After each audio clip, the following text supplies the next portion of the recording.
world this summer, actually. I departed on May 29th from the Netherlands, which was pretty incredible departure from there, and in a 172. And I've actually adapted my usual talk this evening just to give you, a little bit more about how I managed to beat the records and, well, how I became the youngest person to fly solo around the world.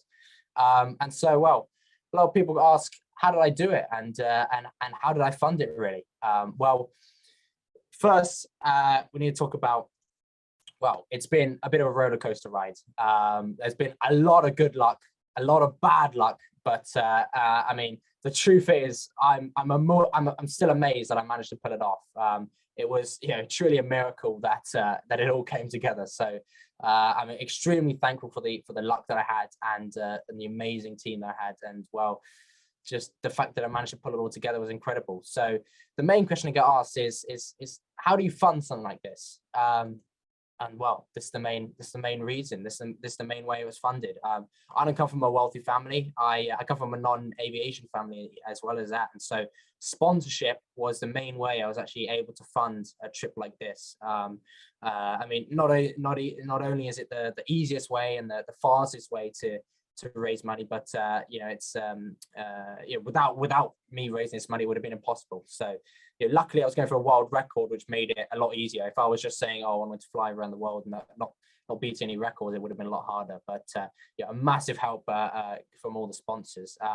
And, well, preparing for this started long ago, and getting for sponsors.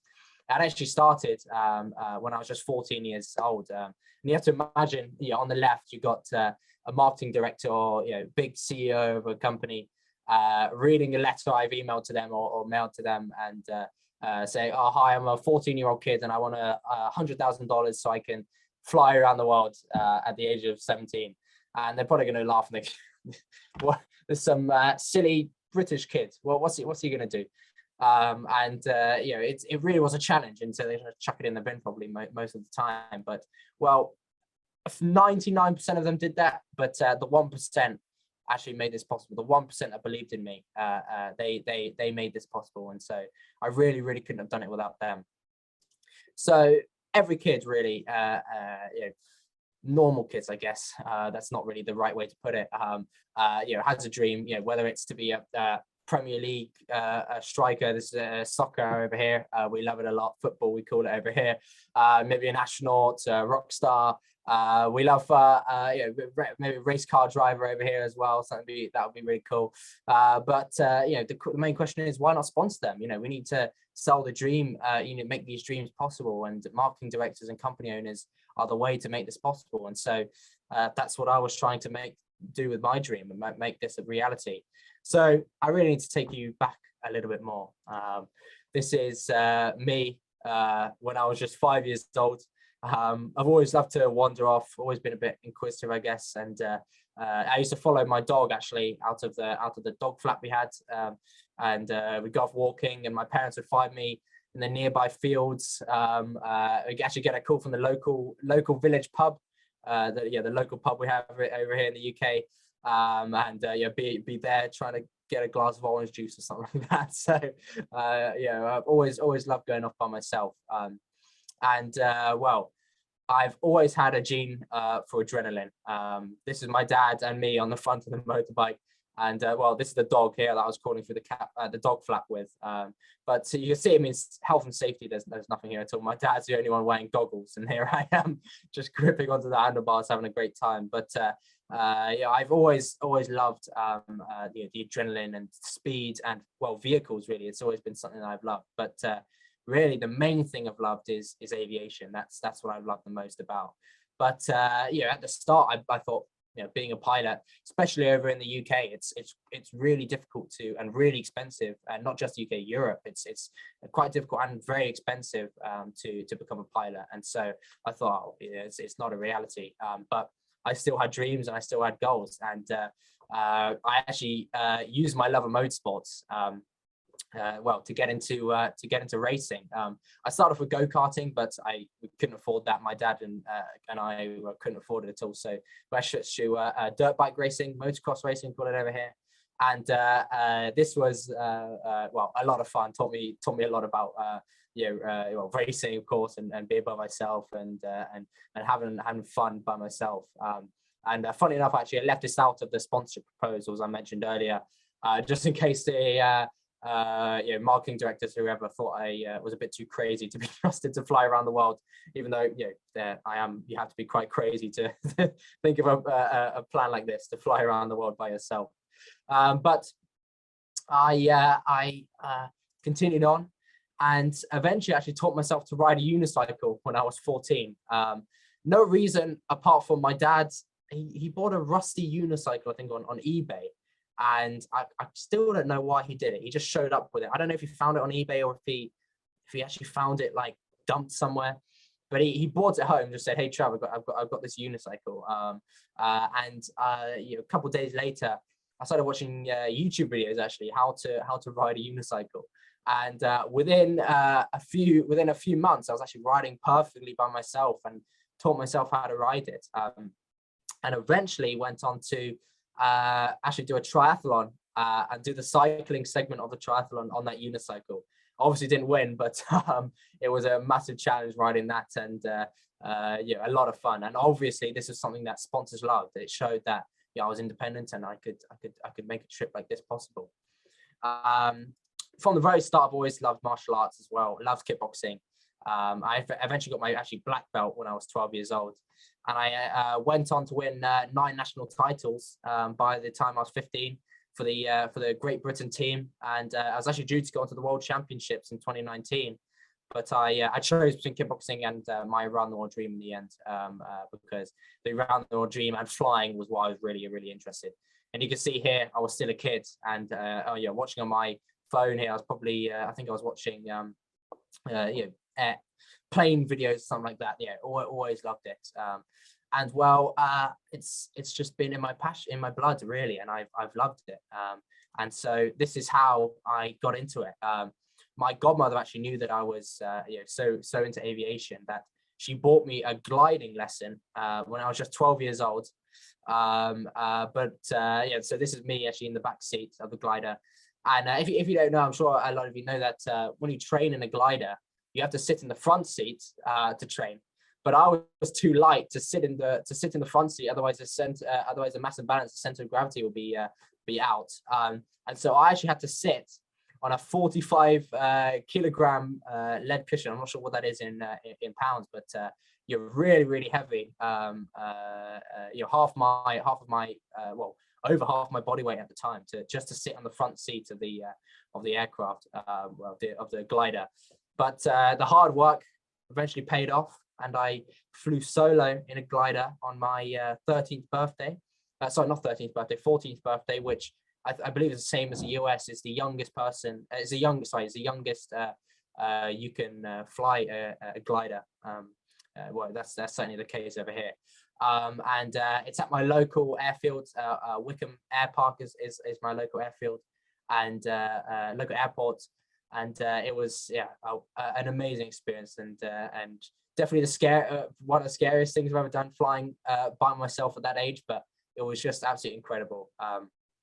It was incredible. And all of this helped to gain sponsorship and help to get people on board with this goal. Eventually, I started my flying training and began in Cessna 150s and 152s, and eventually flew solo on my 14th birthday. Sorry, not 14th birthday, 16th birthday. The day after my 16th birthday, I should say. It was a bit too windy on my 16th birthday, and again, this really helped the sponsorship. And I wasn't a big fan of the Cessna 150 or 152, a bit too cramped, but at this time, I didn't know I was flying around the world in the 170, so it was a great experience to fly in the 150 and the 152 to get ready for that. After completing that, sponsors really started to see what was going on after all the press and everything getting on board. It was really starting to set off. And well, slowly but surely, those skeptical marketing people, as I mentioned earlier, started to believe. And these are my first 2 major sponsors, Bendix King and iHeartMedia. And well, this really provided the credibility I needed. And these two sponsors alone actually equates to about £200,000. Well, how much is that? $220,000, which was nearly half of my required funding. And I still didn't have a pilot's license at this time, or an aircraft. And so it was a challenge. Eventually I found an aircraft, and the thing is, in the UK and Europe, aircraft are a lot more expensive. I'm not exactly sure why they're a lot more expensive, but the US, they're far cheaper. It might be because the fuel's cheaper over there, but eventually I settled on an aircraft which was a 1989 Piper Warrior, PA-28. But it had, you might notice that doesn't look like a normal Piper Warrior if you've seen one before. That's got a 3-blade prop, and that's actually a Continental diesel engine, which runs on diesel or jet fuel, kerosene, anything like that. Runs perfectly well in it, and certified as well, FAA and EASA certified, and it's burns about 4 liters, not 4 liters, 4 to 4.5 US gallons an hour in cruise. So an extremely efficient engine. And bearing in mind, I got slightly smaller fuel tanks because jet fuel slightly heavier. So it got about 44.5 US gallons usable. I've got well over 10 hours of endurance on board this aircraft, which is pretty ridiculous. Well, it was incredible. And you're probably thinking, wait a minute, you flew around the world in a Cessna 172. Well, initially everything was going great. We had all the sponsorship was getting ready. We had some great designs. We had some massive plans for this aircraft. This was the old in cockpit, the old interior. You can see we got just the basics, but definitely not suitable for an around the world flight. But eventually, things start to take shape. We got a lovely set of Bendix King avionics, lovely autopilot, navigator, really good equipment, all set and ready to go for the around the world flight. And well, my hopes were up. Everything was setting off, and I was so excited at this point. It was all shaping together, and this was last year, I have to point out. Until, let's just say, sorry, this started to get loads and loads of sponsors on board. Everything was going so well. You can see the amount of sponsors I had, and this is just at this point. It was really going great. Eventually, I passed my PPL when I was 16, but you can't actually, in the UK and I believe the US, you can't hold a license until you're 17. And so I was sitting outside the Civil Aviation Authority, is what we call it over here, the CAA. Offices in Gatwick here in the UK. I was up there at 8 a.m. on the morning of my 17th birthday, ready to pick up my license. And this is what a UK license looks like. It's a little blue book, and you open it up, and inside there's a bunch of pockets where you can put all your extra ratings and your instrument ratings, your commercials, ATPLs, whatever. You put that all in there, and all in these separate pouches. And so in there, I've got a little piece of paper which you pull out, and it has actually all the details of it. I'd say I much prefer the US system with the card. I think that's a lot better. It's not you can put it in your wallet or somewhere safe from this instead of having a big blue book. It's quite annoying, but this is what it looks like, and it's really nice to have. But I need this. It was actually really important because I was actually planned and I got sponsorship to do my instrument rating actually in the United States, and I did it with AeroGuard flight training in Phoenix in Arizona, and well, that was absolutely incredible. This is the first time I actually learned about what flying in the US is like. It was absolutely incredible. I'll explain some of the differences in the US from the UK to the US. So in the UK, you have to before you depart, you have to actually call ahead to every airport you're going to. You have to contact and you have to get permission from the actually the main air traffic controller. You have to call them on the phone. They have to give you permission to land. You have to book a slot.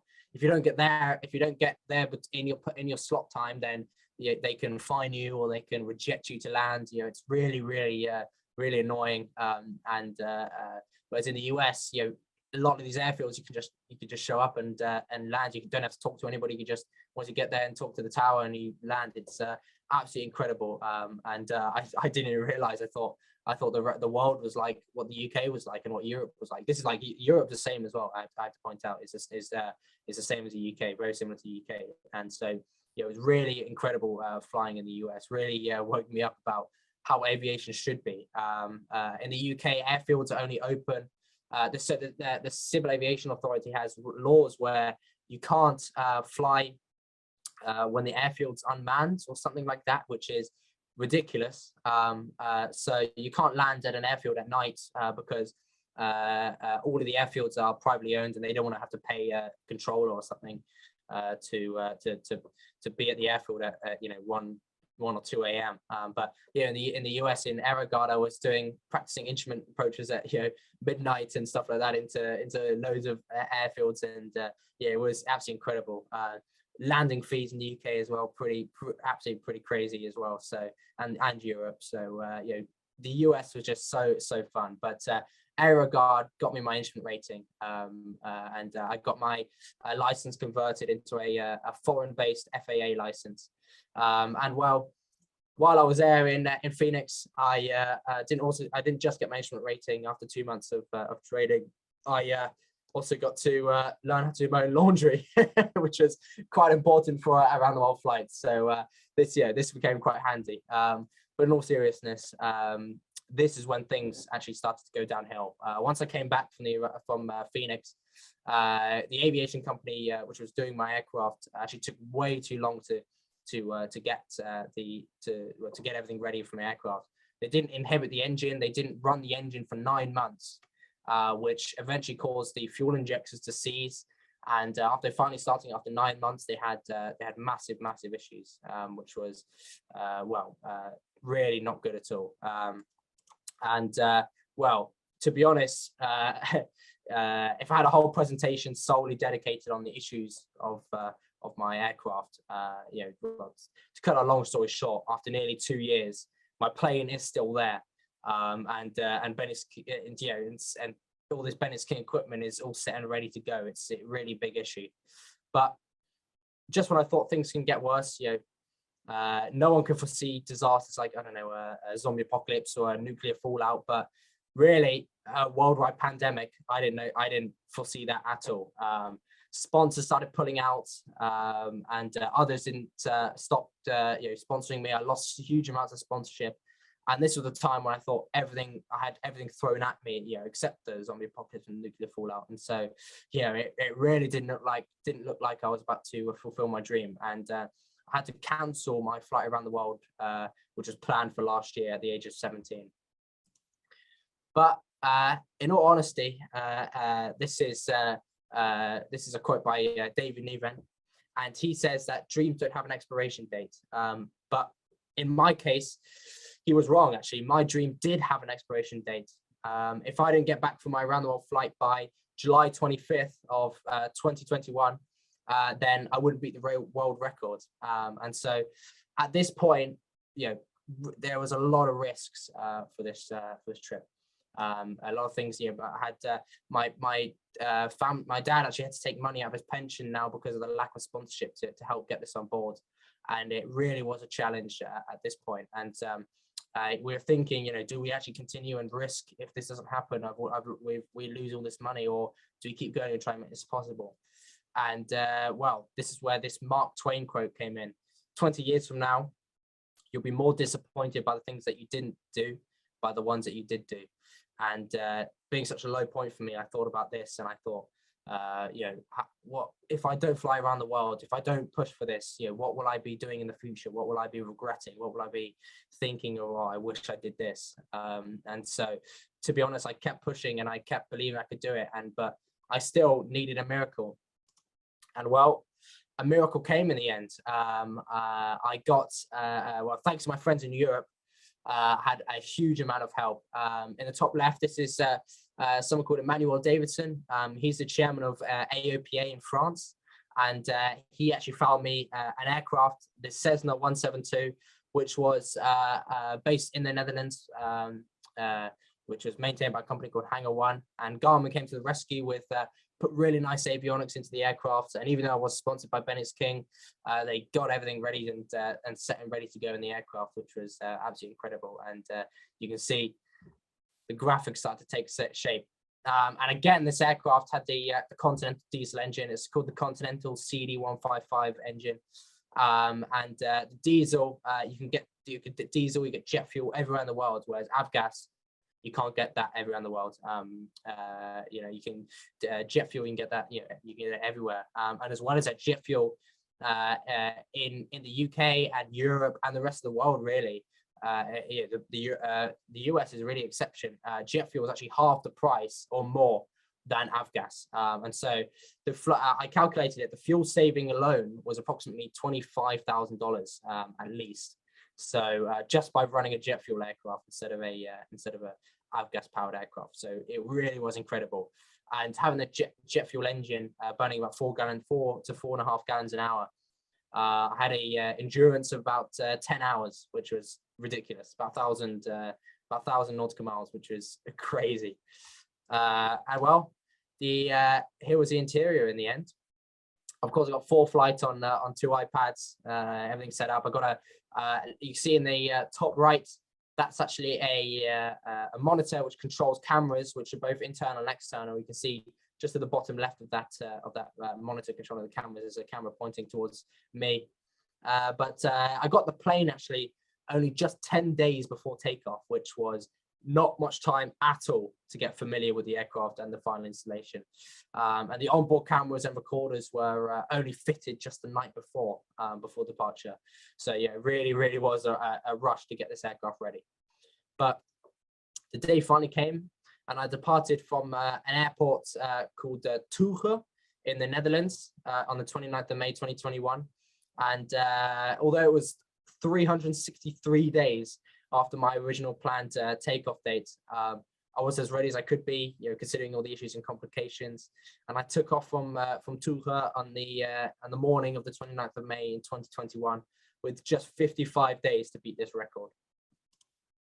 And so this is when I started to get confusion. I just departed for the trip, but I was already getting after planning out an entire route. I was already thinking, wait a minute, what?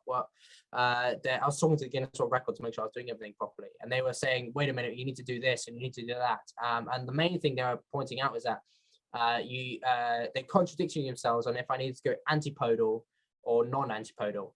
And if you don't know what antipodal means, it essentially means if I stuck my head in the ground here in the UK, it would stick out of the ground just off the coast of New Zealand.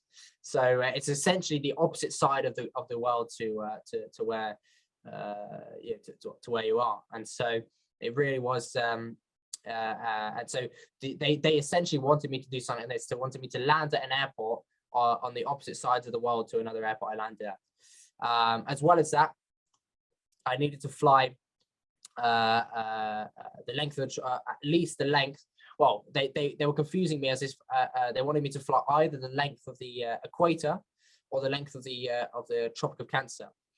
In the end, I flew over the length of the over the length of the equator just to be safe. And it turns out in the end, I only need to fly the length of the Tropic of Cancer. And this is to beat the record. As you can see, I stayed in the northern hemisphere. So this is my actual route I did. I departed from the Netherlands, which is the white circle in the middle. I traveled eastwards, went to Poland first, was my first stop, then to Russia. I had to make a massive detour actually, because just before, I think it was 2 days before I departed for the trip, Belarus, the country of Belarus, actually intercepted a airliner which was flying to the UK, and intercepted it and forced it to land with their Russian MiGs, forced it to land in Belarus, and they arrested someone on board the aircraft. And so I didn't want to have to fly Belarusian airspace, which was what was originally planned. I actually had to fly further north through Estonia to get through Russia, and eventually traveling east all the way through Russia, going to Moscow, various cities in Russia, all amazing places. Eventually crossing from Russia over the Bering Strait to Alaska, crossing the international date line, and landing in Nome in Alaska. And essentially continuing down, and you can see that I essentially zigzagged all the way up and down the United States, stopping everywhere, Texas, so many states, to be honest, Florida, California, everywhere really. It was incredible just to explore the US. I mean, that was my second time I've ever been there, and only place I've been before was Phoenix. So here in the UK we see it all in movies, and we think, wow, the US, what a great country. And well, seeing it here, it was just absolutely incredible. And so this was the route in the end, 26,759 miles I took, and I did that all in 43 days. Well, thankfully the Guinness World Record people gave me the record after finally landing back in the Netherlands. And unfortunately there weren't any representatives, they just gave me the placard, but it was great to get that placard in the end. 99% of my trip around the world is actually all done IFR, as in flying instrument flight rules, IFR flight plans. Only 2 legs of the trip were done VFR. Those are all in the US, where it's so simple, so easy just to take off and fly. VFR. It's really, as we say in the UK, a piece of piss is what we say here. It really was a piece of piss, as in it's easy. It was great to fly in the US, and IFR still so much easier. I'm sure you're all aware of the difference between IFR and VFR. You see it here. But this is similar to my flight, and the flight of a 19-year-old called Zara Rutherford, and she's actually flying around the world entirely VFR right now as we speak. Unfortunately, she left quite late. She left in the end of July. So not the end of July, end of August, and she's flying in an ultralight aircraft. So she doesn't have a full PPL. She has only a ultralight license. She's from Belgium in Europe, and she is currently what day is she on? Day 150 now of her trip, or something like not day 120 or something of her trip, something like that. And she doesn't have an instrument rating. Sorry, it's about day 120. So I'm getting confused. She doesn't have an instrument rating and only an ultralight aircraft, so she's having lots of struggles. Without IFR flight plan, there's it's really a struggle. And she's just got out of Russia, out of the cold Siberian weather, and now she's in Seoul, which is a bit warmer. It's Seoul in Korea. So definitely a lot better over there. But without all of my IFR flight plans, I'd probably still be flying around the world right now. It really helped me getting that instrument rating in Phoenix with AeroGuard. And so I continued on the trip, but in the end, the hardest part of the trip was actually the mental challenge of it all. You're up there by yourself for 7.5 hours at a time. It was really tiring. You're going from time zone to time zone, and even though it's just a slow Cessna 172, when you're crossing 6 time zones in a week, well, more than 6 times in a week sometimes, it really was tiring, and you're losing sleep and all that sort of stuff. It really was a challenge, and to get it all done in just 43 days, it was difficult. I actually did in 2 days off in Fort Worth they did a service of the aircraft, and had a good break, where I met Jeremy over there, which was great to see him over there. And it was definitely getting harder and harder to do the social media and to plan the flights, but I stayed true to myself, and I kept persevering. And this is the entire route. You can see it really. I think it's a really cool shot, seeing it all from the northern hemisphere. 26,759 miles. Oh, this is actually done in 43 days. I forgot to mention, I originally thought it was 44 days. So I remembered I crossed the international date line, meaning it was only 43 days. And I did it all in 235.15 hours, which was incredible, doing all of that in 43 days. My highest altitude I flew at was 14,751 feet.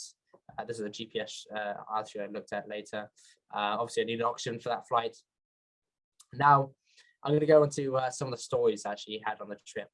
One of the scariest moments of of the trip, I was flying from Moscow to a city called Yekaterinburg in Russia. And this was a 7-hour, 45 minute or 46-minute flight time, to be exact. And it was actually my second longest distance I've flown. I did do a longer distance flight after this, but I had a massive tailwind, which really helped the trip a lot, or really helped make it a lot quicker. So it was way less than 7 hours, 45 minutes. But with a range of just under 1,000 miles, I thought, this shouldn't be a problem. Well, so I thought.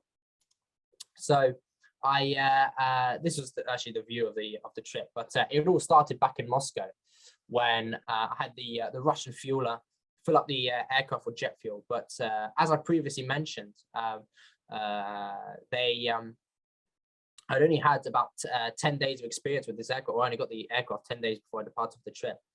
And so I really hadn't worked out the kinks and all these different things about it. And I'd only flown in a avgas powered Cessna 172 before this trip, a traditional Cessna 172.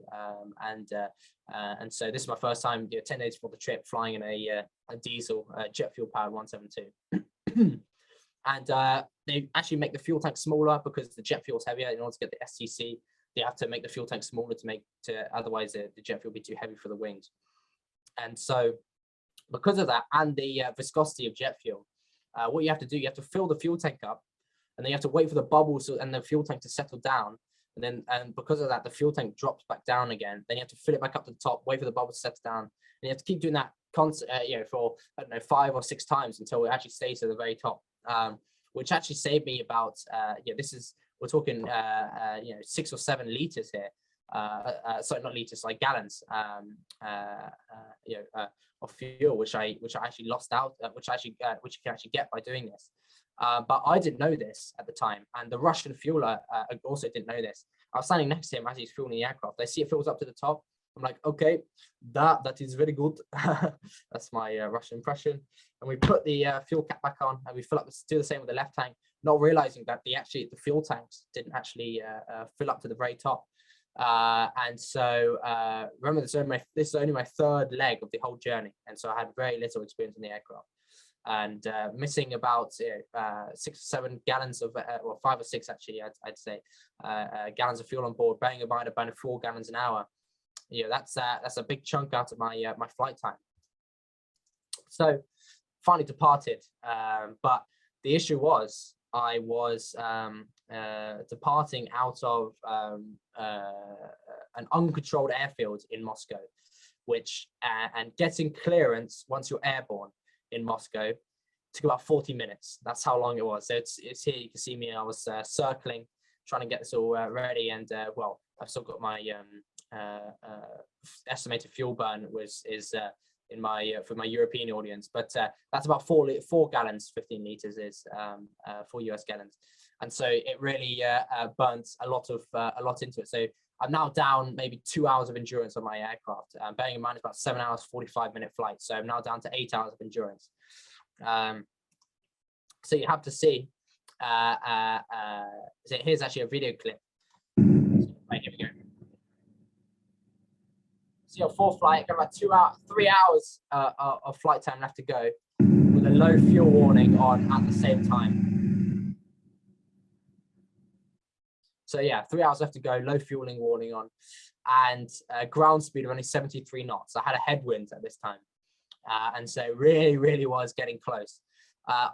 Luckily, with all the planning I had, and I was planning mid-flight, and I could see actually had fuel gauges which were pretty accurate.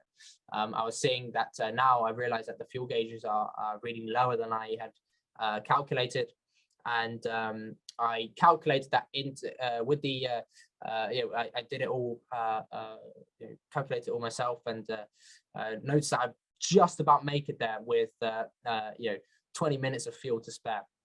The issue is there was one diversion airport I could have flown to, but the issue was it was a military base in Russia, and my fear was landing a Cessna 172 into a Russian military base with a American registration, because I was flying on my FAA license and my FAA instrument rating. So flying an American Cessna 172 with a British pilot into a Russian Air Force base covered in cameras. This plane was. That was I did not want to do that, and I was worried I was going to get arrested. And I'm sure I'd be fine if I was arrested, but they'd let me go in the end. But I was scared about losing the record, so I persevered. And well, here's actually the fuel gauge before I was well mid-flight. I can't remember how long this was before, but well, this is actually about the same time I took this video, I think. So yeah, it really was getting close. It really was scary. Eventually, in the end, I landed with the left fuel tank completely empty, and the right fuel tank had about a gallon and a half inside of it. I looked in it, and the left fuel tank was completely dry. The right fuel tank just had a few puddles around the fuel tank, which was terrifying. But I definitely learned a lot that trip, and I learned about the fuel tank issues and how to manage it all at that point. Second issue I had was actually when I was in Las Vegas. If you, you know, I was flying. I just flown halfway around the world, about to go to a hotel in Las Vegas, but in all the hotels I went to, apart from all the, of course, expensive, rich, really expensive ones, which I couldn't afford, you had to be 21 to stay in a hotel, and I was 18 at this time, so I was actually forced to leave Las Vegas, which was I have to say I found it quite funny. But at this point, it's about 6 p.m. Local time, and I was planning to fly to Montana, which that was my destination. And it's about 7 hours total to get there. Bearing in mind it's at 6 p.m. I was going to get there, 1 or 2 a.m. And leaving Las Vegas, flying over the Rocky Mountains. It's going to take about 7 hours, and with peaks, mountain peaks.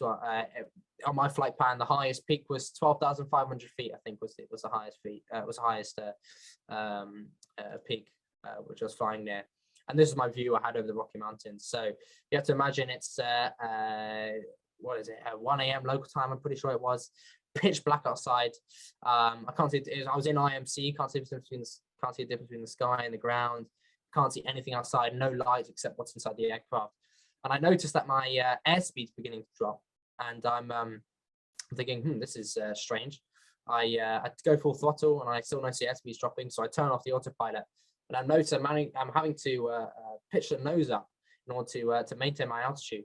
And eventually the airspeed dropped so much that I'm actually forced to begin a descent to maintain my altitude. Bearing in mind, when I initiated the descent, I was at my minimum safe altitude of 14,000 feet, which is what I was assigned to. If you notice, I was about 2,000 feet of obstacle clearance is what that guarantees. And as I'm descending, I drop actually about 2,000 feet in 30 seconds. So I dropped below the minimum safe altitude over the Rocky Mountains, about 1 a.m. local time, pitch black outside, can't see anything, can't see the ground. And I got all the alarms going off, terrain warnings, stall warnings, airspeed warnings, or you name it. It was all going off in the cockpit. And eventually I managed to fly out of it. And I managed to turn around and aviate, navigate, communicate. So that's what we learned here in the UK. I'm sure it's quite similar over there. So, but I aviated, just turned in the complete opposite direction I was flying. I navigated. Navigated. I turned around, aviated. And I turned around, navigated for the complete opposite direction I was flying, and I communicated. I told it ATC what was going on, and they actually radar vectored me around a longer route, which gave me a lot of with a lot less high terrain. There were no in the end. What it was actually a mountain wave, and so if you don't know what it was, if you don't know what it is, it's wind blowing up a mountain, and it simply put, the wind blowing up a mountain and becomes all turbulent and descends on the other side of the mountain, like kind of like a ramp, I guess, and jumping down, and that wind pushed me down, and so it was really, really scary, especially at 1 a.m.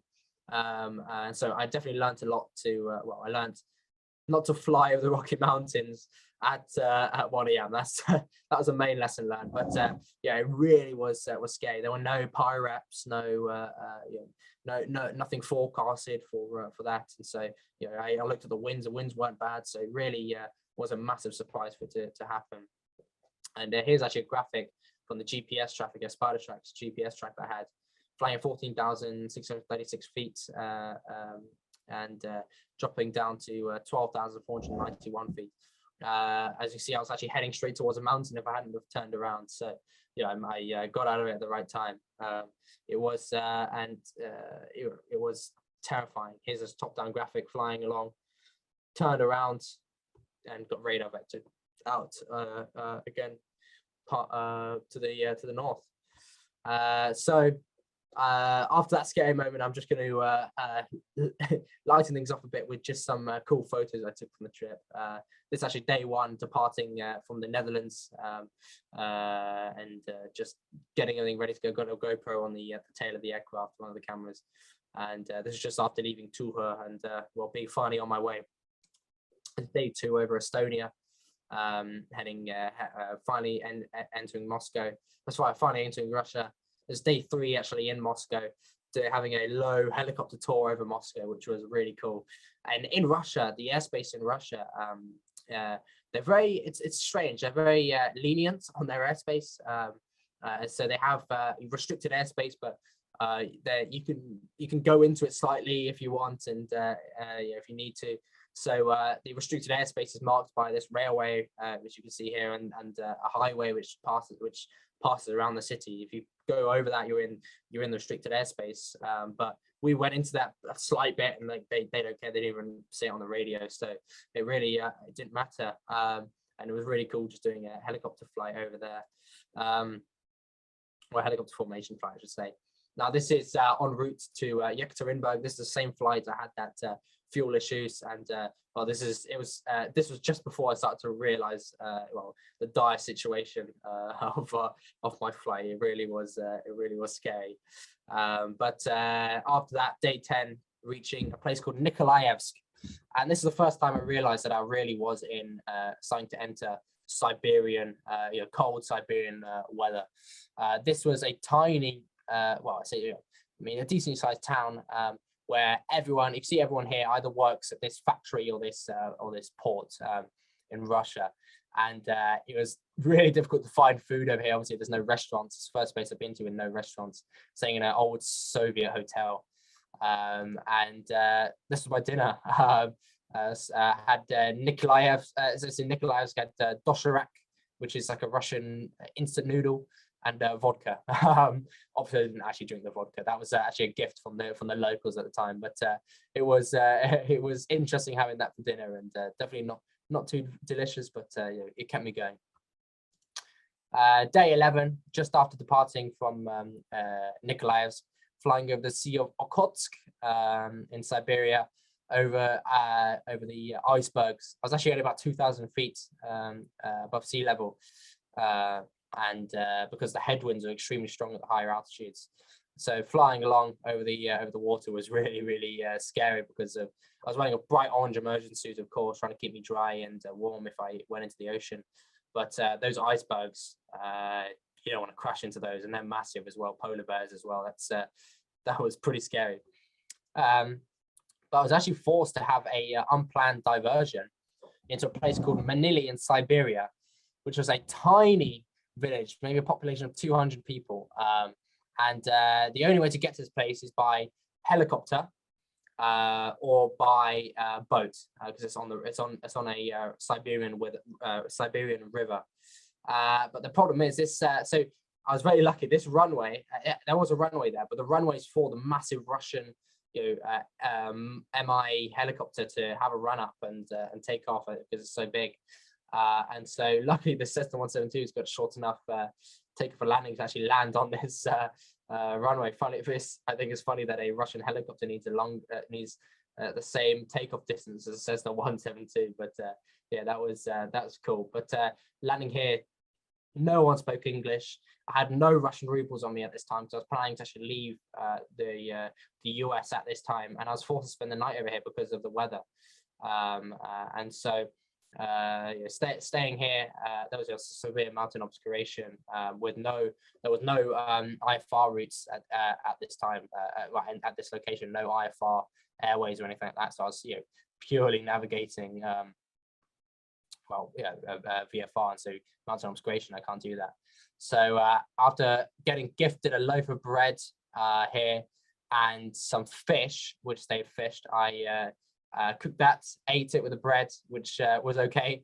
And the next morning, after funny, some person accepted $200 for a night in the hotel, because I had no rubles. Not the hotel, so it was a hostel actually. They departed the next day with lovely weather, and eventually crossed the international date line over the Bering Strait. And this is actually my longest flying day. I did 11 hours of flying, covering 1,400 miles over 3 time zones in one day. And this is the same day I crossed from Russia to Alaska over the Bering Strait, crossing the international date line. And funny enough, it's actually about midnight or 1 a.m. actually over Alaska at this time. The sun's still up in the sky, so it kept me awake. It kept me going, which really helped. This is actually day 13. This is a typo. Flying over after leaving Nome, Alaska, flying over some of the cool places, seeing the ice melting for the summer coming in, seeing a volcano actually in Alaska, which is really cool. Never seen a volcano before, so that was awesome. But really, this is when some of the really cool sights I started to see. Flying over the Grand Canyon, that was a dream come true. Going over there. I mean, this photo doesn't do it justice. I'm sure quite a few people of you have flown over the Grand Canyon. Here in the UK, people are like, "What? You flown over the Grand Canyon?" I never thought you could do that. I never thought that'd be possible. And so, yeah, it was incredible. Now, this is something which I absolutely love about the US, is that they make things like this a possibility. They actually incorporate this into aviation. They make it all legal and actually safe and registered. And so in the UK, this is and a lot of Europe, this is just crazy. People will shoot you for this. But flying down the Hudson River was absolutely incredible. Flying the Statue of Liberty, you can see in the top left the amount of times I circled the Statue of Liberty trying to get the perfect photo. But eventually I got the right photo, and flying down the Hudson River was just incredible. The low VFR corridor, which was absolutely awesome, and once in a lifetime opportunity. And I think we need to, the UK needs to become less the UK only cares about airlines and private jets and stuff like that. The UK Civil Aviation Authority, so they need to focus more on things like this, general aviation, and making it enjoyable and making it appealing for people like this. So it really was incredible. Day 38, after crossing the Atlantic, I was landing in Scotland, so finally back in my home country actually, and in the United Kingdom, and landing in a place called Benbecula in Scotland. And as I'm flying over, as I'm coming into land, a Virgin Atlantic pilot talks over the radio. He's just taken off out of London Heathrow Airport, heading to the US, and he speaks over the radio to the tower, the air traffic control tower, and actually pays for my landing fees and fuels over the radio while I was there, which was absolutely incredible. So massive thank you for the Virgin Atlantic pilot who paid for everything. He's a captain. Also on day 38, landing in Donegal in Ireland, which was absolutely awesome. Visiting all these amazing Irish and who all came to see me land, which was really great, really motivating to have these people keep me going and keep me motivated to finish off this trip. And I really need to be motivated because I was so close to home, and yet I had to continue down south in order to ensure that I got the record. There's actually me going back a little bit, actually me crossing the Atlantic over Greenland. There's a couple of days before, and you can see just the sights are incredible.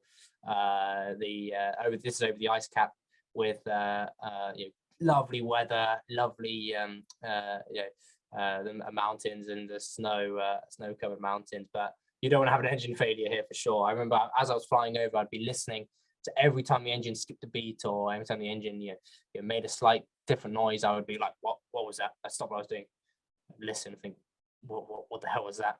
But in the end, it was the engine and the aircraft worked perfectly until until the very last days. So it was absolutely incredible. Well, for the whole trip, I should say.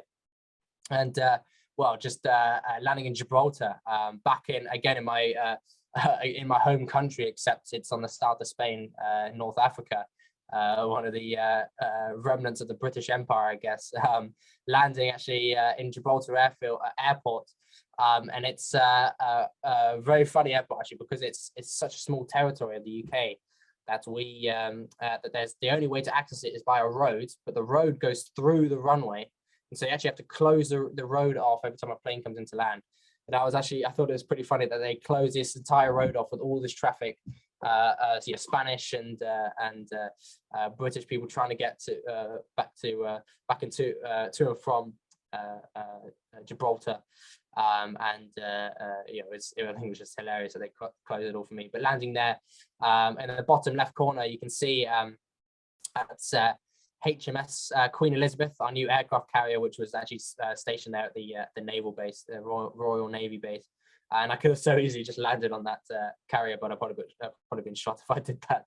But it was absolutely awesome doing it. And in the top left corner, there's a massive, we call it the Rock, and it's full of tunnels which are used to defend against the Spanish when they tried to take it over from us. So it was really cool to see that, and a shame I didn't get to climb to the very top, but it was great being there.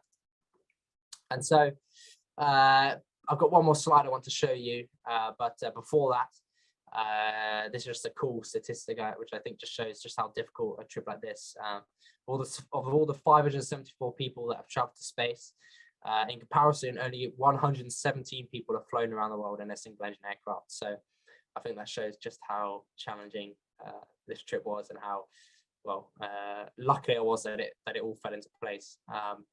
So these are just a few stats I've got of the trip. And in the meantime, has anybody got any questions?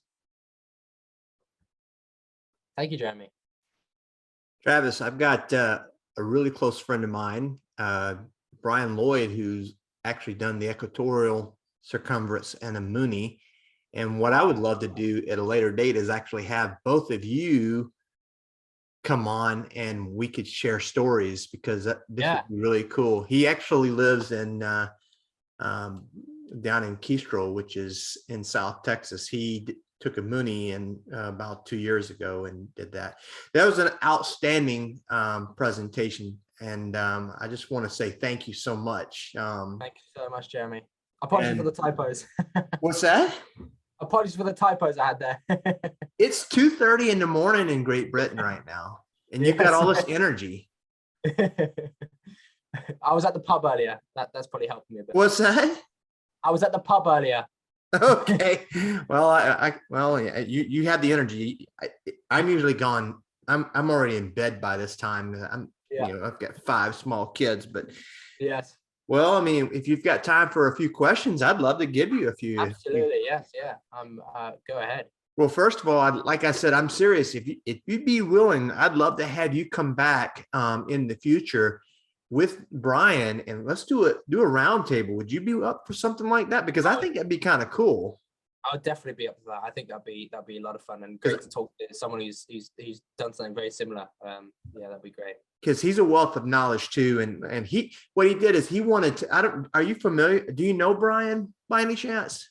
What did you say his last name was again? Brian Lloyd. I've heard of him. I have heard of him. He did the Project Amelia Earhart. He was trying to. He mimicked the route of flight of Amelia Earhart, and it was basically to commemorate the Amelia Earhart flight. And he flew over Holland Island and paid tribute to Fred Newman and Amelia Earhart, and basically flew that route as closely as possible. Obviously, because of the geopolitical challenges, he wasn't able to do so. But what I think would be really cool is if we could do a kind of a round table, you, me, and him, and we could have a wonderful discussion back and forth and see, compare stories, share stories for the audience. If that's something you'd be interested in, I just think that would be awesome. Yeah, I'd love to do that. Not to put you on the spot, No. I think that'd be a lot of fun. Let's definitely do that.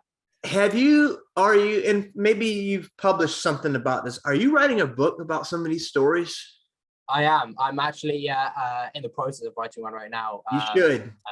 It's taken a while. I'm got some help from a writer, but my writing skills aren't too good. I think I'm a much better pilot than a writer. But it's all coming together slowly and surely, and hopefully it comes together well. One of the questions I asked Brian when he did his around the world tour was when he felt the most isolated. I was surprised at the answer that he gave me. I'm going to ask you that question. When did you feel the most isolated on your tour? On your trip? The most isolated I felt, I was flying from, I was in Russia. I was flying from Yekaterinburg actually to some Russian town, which I can't remember at all actually. But I was, I probably remember if it was another day, but I was flying over, it was early in the morning, and I departed and eventually left air traffic control range. And I was, maybe how far was I? Maybe 30 miles to the north of the Kazakhstan border, with nothing but wilderness everywhere, just absolutely nothing at all. And I was out of range at this point of air traffic control. No airliners flying around for hundreds of miles, out of range of airliners to tune into. So I was there with no one to talk to, nowhere to land if I had an issue, except trees, and no one to save me for hours if I had an issue. So that was the most isolated I felt, and that was daunting, I think, and quite terrifying. So I thought that perhaps his most isolated experience would have been either from Holland Island to Honolulu, or from Honolulu to Oakland. And his answer was when he was over North Africa, over the Siberian desert. And that pretty much corresponds to exactly what you just said when you were over Russia. And because he said he was in HF radio communication the entire time. So, and then was that pretty much the same case for you when you were traveling from across Greenland and over the North Atlantic? You felt like you were in comms? Yes. So I luckily I had a HF radio, but I actually used a satellite phone, which I had built into the aircraft more than the HF radio, because it was just more reliable, more easy to understand. But I always had comms over the North Atlantic, so that's why I didn't find it as scary over the North Atlantic. But I still found that terrifying as well. Wonderful. Let's see. I'm trying to look down here at some of these questions and stuff. I'm got a few comments. I noted that there's a lot of good positive comments. One of the which country is the most difficult to fly for GA? I think you might have stated that in your presentation. Do you think that it's more difficult to fly GA in Europe versus the United States? Yes, hugely so. I think one of the hardest places to fly GA in the world is actually the UK. I think that's one of the hardest places. Russia is difficult just because of the sheer distance between airfields. Airports is ridiculous. I mean, I didn't have any diversion options at most of these airfields. I was landing with only enough fuel to get there and no fuel to divert at all. So it really was scary doing that. But Russia and Europe are definitely the hardest places. I haven't been down to the Far East and Asia, so I'm sure it's going to be hugely difficult over there as well, hearing some of the stories. But those are the places I've been to that I found it difficult. Totally random question. Where can you find a better steak, here in Texas or in the UK? Where can I find a better steak, did you say? What's that? Did you say where I can find a better steak? A better steak. Yeah. I thought you said where I could find a better steak. I think that's because I had to take you out to the stockyards and get you a steak when you came and visit when we met up. That's such a good question, actually. Not aviation related. We gotta throw a little levity into the conversation. There's something about the US steaks that they're I don't know what it is. The flavor or something is so much better than the UK. I don't know if it's because they're smaller or it's more, well, it's more tender, I guess, in the US, all the steaks I've had. But there's something about the UK steaks which I find, I don't know, just close to home, I guess. And I just like, even though it tastes nice, it's like, oh, you know, that's a good British steak. So to be honest, that steak I had with you was so good. It's probably the US steak I had to go with. And then while you were in the US, now you'd been here obviously before, because you came to Arizona to train for your instrument ticket. But had you been to Texas before, or was that your first time when you came and visited? When I ran into you in Fort Worth, was that your first time in Texas, or was that? That was my first time. Yeah, the first time I've ever been to Texas, and I've been to first time I've ever been out of Phoenix. So from your perspective, and I don't know how many times you'd ever come to the U.S. before. From your perspective, could you tell a significant difference, cultural difference between different places that you travel in the U.S.? It's pretty diverse, isn't it? Oh yes, yeah. Wow. I mean, the U.S. I mean, just the landscape is amazing. Just you're staying in the same country, and you're going from deserts to mountains to swamps to really cool to exploring the US is just amazing, all in the same country. And I'd say the people are so nice. In the UK, we're like, oh, it's raining today, it's a normal day. Oh, and in the US, everyone's like, hey, how you doing? Super friendly. And so I just loved it. And I'm actually we all watch the American movies over here, and I always say it's like living in a movie, because the street signs are all the same as in the movies, and I'm like, whoa, I've seen that in a movie, and it's just a stop sign. So, or a school bus. Well, I've traveled through your nation a few times, probably 6 or 7 times, and I've not had an opportunity to venture out of London very much. And I've been down to, Big Ben and down to Buckingham Palace. And, everybody's always been very friendly to me and everything. But I want to travel across the landscape and make it up towards the countryside, because it's a beautiful country. And I love Great Britain. But I really wanted to ask the questions about how flying is, in Great Britain versus, here in the US, because I've never flown GA in Great Britain. And so the closest thing to flying in Great Britain is riding as a passenger through London Heathrow. Let me look down here in the chat and see if there's any more questions here that the guests may have, because I know it's really early. Are you flying tomorrow by any chance? I was flying tomorrow, but I actually had it was cancelled, unfortunately, because of here's another issue that the UK has. As the airports are all privately owned, they're not state owned. They actually can prevent you from taking off from an airfield if you haven't been checked out by an instructor who works for that airfield to fly that aircraft. Even though it's just a normal Cessna 172, which you've flown 1,000 times, you have to be checked out on that. So unfortunately, I'm not going to be able to fly tomorrow, which is a shame, but hopefully soon I'll be able to fly soon. Yeah. When do you expect to get the Warrior back? You may have already said that. That was a question that was in the chat. That's a really good question. I've still got that in Tatton Hill, which is that's the airfield, which is doing it all up. Which now has it. Unfortunately, I'm sorry to say that the lawyers, it's all in the case of the lawyers now. That's the main problem now. And to be honest, it could be any day now. It could be 2 months, could be 3 months, but definitely by summer next year, I think I'll have the aircraft. So that's what I'm betting on. Yeah. Well, cool. And then when do you suspect that perhaps you might make your way back to the States? So is that on your agenda or anything? Yeah, well, I was actually looking the other day at tickets to go to Oshkosh.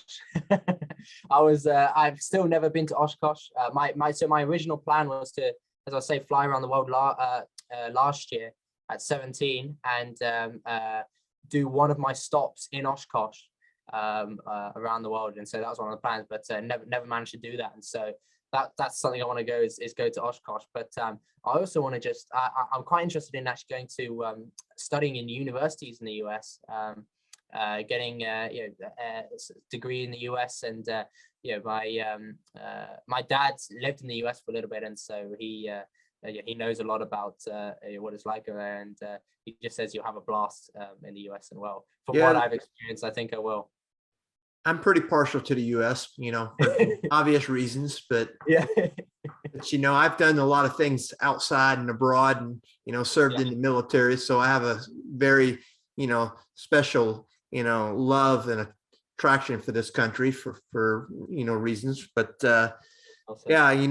We'd love to have you here, and we'd welcome you and stuff. So if there's anything I can do to help you, and give you any information and guidance that I can help mentor you, I'd be glad to help you.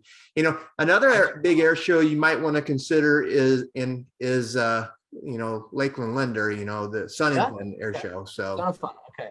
But in Oshkosh as well, I'm looking forward to that. I'm going to go this year as well. So, but as far as long-term stuff, you got any idea? I mean, I'm sure that's a question that comes up.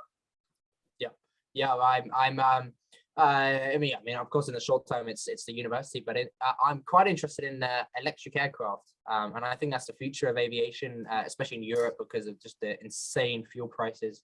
I think electric aircraft are going to be a big thing over in Europe initially, and I like to work in engineering and maybe a test pilot for an electric aircraft, and my main goal is actually eventually to fly around the world and break the world record, the first person to fly around the world in a fully electric aircraft. That's the main goal, hopefully sometime in the future, but a long way to go for technology. I flew an electric aircraft actually for the first time just after I landed from the around the world flight, and it was the latest electric aircraft, which has only just been certified for Europe. EASA is European FAA, and they only just signed it off, and the owner got the plane back in March, and I flew it in July, and the battery's already at 80% capacity of what it was back in March, and back in March it had a flight time of 45 minutes, so you know how much shorter it's max endurance 45 minutes, you know how much shorter it is now. So it's a long way to go for technology. Awesome. Well, do you have anything else you'd like to share with us at all? I don't see any more questions in there, and I don't think so. I think that's everything. I just want to say thank you so much for yes, the opportunity, and thanks everyone for watching and listening to this.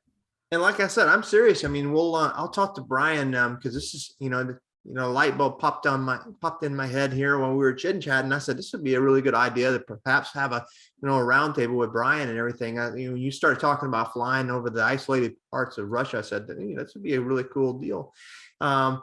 This question just popped in. What is the best lesson learned? That's a great final question to close out with, and then I'll close out the program. Yeah, sure. I think the best lesson I learned was to stay calm and not let the pressure get to me. My biggest fear before setting up the ship was that I would rush, and like 99% of all the crashes of around our flights, and a lot of the issues, a lot of aircraft incidents, aviation incidents happen because of someone was under time pressure, or there was some sort of rushing or something like that. And it causes stress, and it causes people to have many issues. And so I think the main thing I learned was to stay calm and to not let the pressure get to me, not allow myself to be rushed. And even though I flew around the world in 43 days, I never felt rushed, never felt under pressure, and I managed to pull it off safely. So I think that's the thing I learned about myself the most was to stay calm. All right. Travis, thank you tonight for being on my program, Breaking the Chain. Ladies and gentlemen, look him up on social media. And thanks again, Travis, for joining in. Thank you very much, Jeremy. Yes. All right, ladies and gentlemen, once again, give Travis a round of applause. And also send me an email at flyallamerican@gmail.com if you have questions or comments for this evening. For those of you guys who send your donations or comments or everything, thanks again for your support. Again, I do this program free of charge as a service to the community. I don't expect any type of payment or anything. So any donations or tips that you provide is purely gifts only. I do this as a service only to give back. Follow me on social media at the All American Aviation YouTube channel, Facebook and Instagram, and go find Travis Ludlow and around the world, and go ahead and have a wonderful Christmas. And I want to leave you all with this inspirational quote from the British Prime Minister from World War II that we all know, Winston Churchill. Success is not final. Failure is not fatal. It is the courage to continue that counts. Ladies and gentlemen, have a wonderful evening. Fly safe, keep learning, and never give up on a dream. So long.